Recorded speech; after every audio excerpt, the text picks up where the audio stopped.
In the glittering heart of Dubai, where wealth and power tower as high as the skyscrapers, a young African maid steps into a world that isn't meant for her.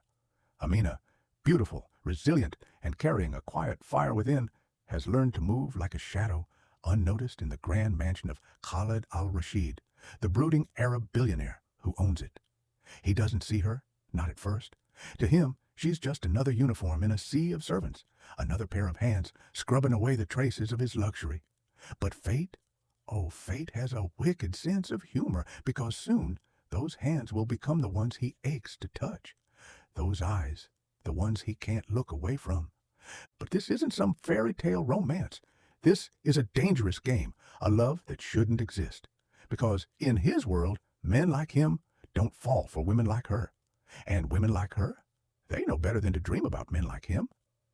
But when stolen glances turn into stolen moments, and silence turns into whispered confessions, the line between servant and master begins to blur.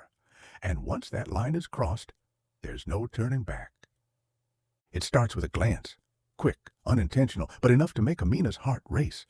She tells herself it was nothing, just a trick of the dim chandelier light reflecting off Khaled's sharp, unreadable gaze.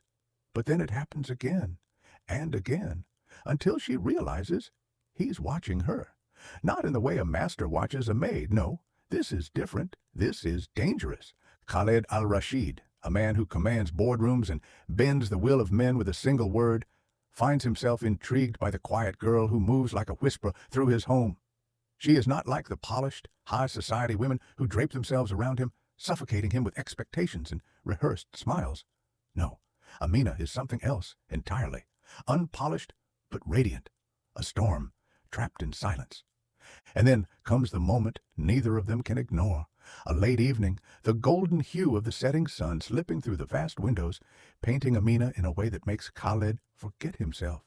She's tending to his mother, her touch gentle, her voice softer than the silk that decorates his world. And just for a second, he wonders, what would it feel like to be the one under her touch? But this is impossible, unthinkable, because men like him, they don't fall for their maids, and women like her, they don't dare catch feelings for their boss. And yet, here they are, standing at the edge of something they both know could burn them alive. It starts with a single stolen moment, a quiet, fleeting second where the world forgets to keep them apart. Maybe it's the way Amina's fingers brush against Khaled's when she hands him his coffee, leaving a warmth on his skin that lingers far too long. Maybe it's the night he catches her humming to herself in the empty hallway, her voice like a melody he never knew he needed. At first, they pretend it's nothing, just coincidence, just curiosity. But then, one night changes everything. A late evening in the courtyard, the air thick with the scent of jasmine and something far more intoxicating. Khaled, tired from a long day, finds himself drawn outside. And there she is, barefoot in the moonlight, lost in a moment of peace, unaware that she's being watched. He should turn away, he should walk back inside. But he doesn't.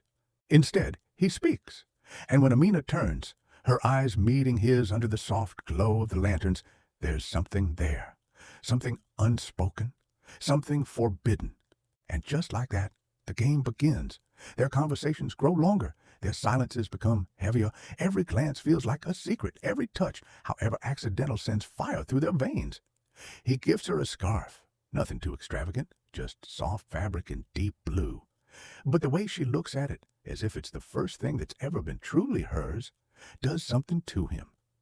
They're careful, they are discreet, but with every passing day the line between right and reckless begins to blur.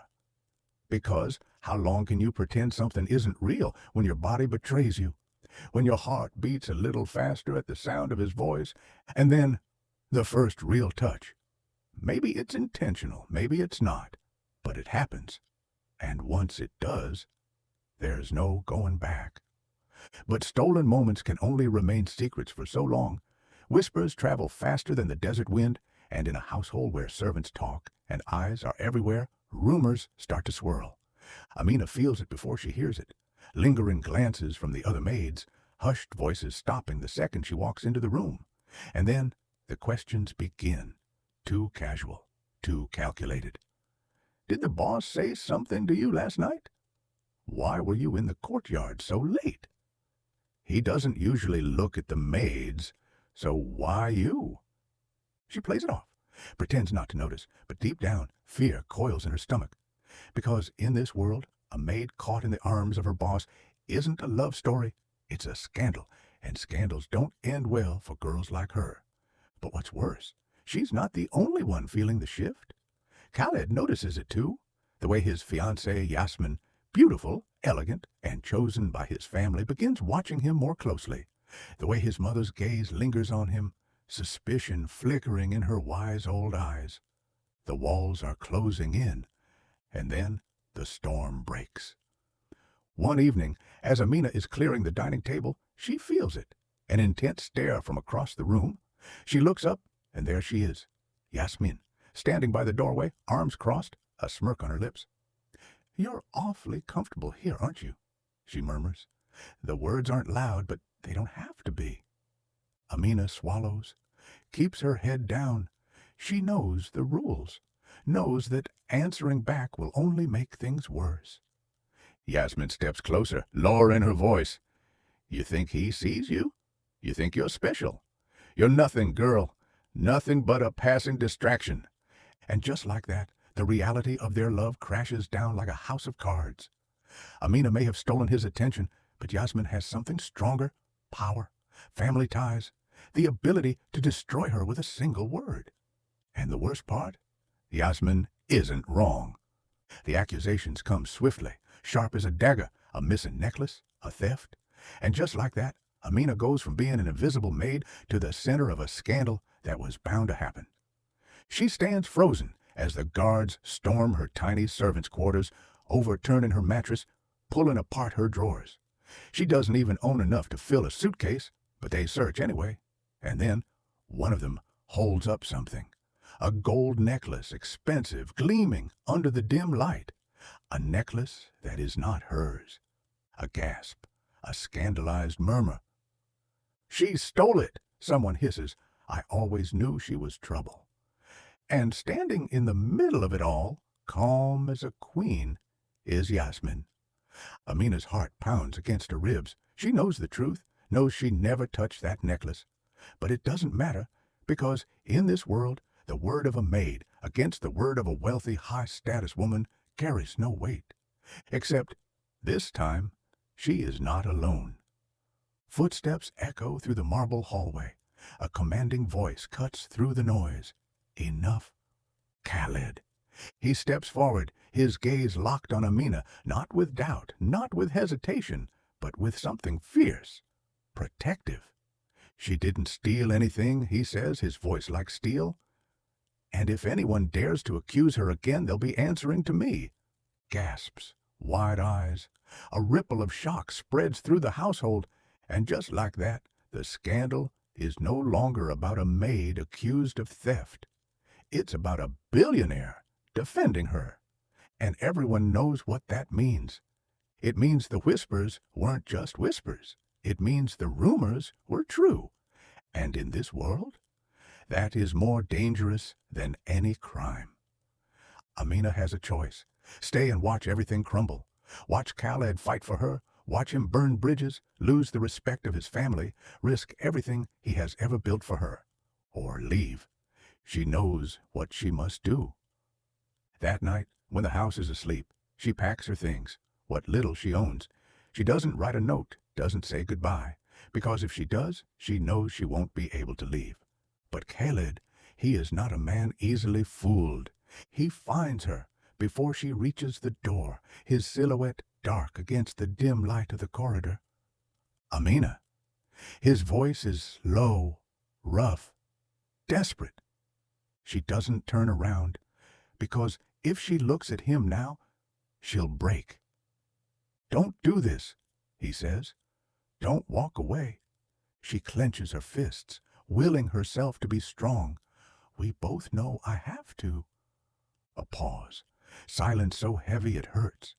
And then, just above a whisper, "What if I don't let you go?"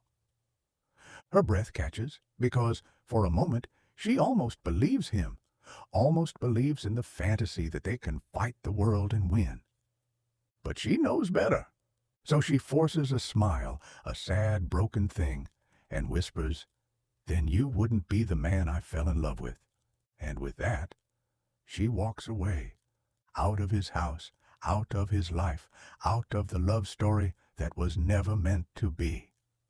Time is cruel, but it is also kind. Years pass, and Amina is no longer a maid, no longer the quiet girl who faded into the background. She has built something for herself, her own business, her own success, her own life, where she is not just someone's servant, but a woman of her own making. She tells herself she does not miss him, that she has moved on. But late at night, when the city lights blur into the distance, she still thinks of stolen glances, whispered confessions, and hands that almost held hers forever. And then, fate plays its final trick. A gala, a charity event, a room full of people who do not know her past, who only see the powerful woman she has become. And among them, him, Khaled, older, wiser, but still devastatingly him. Their eyes meet across the room, and for a moment, it's as if no time has passed. And then he smiles, just slightly, just enough for her to know. This is not the end of their story. Not yet.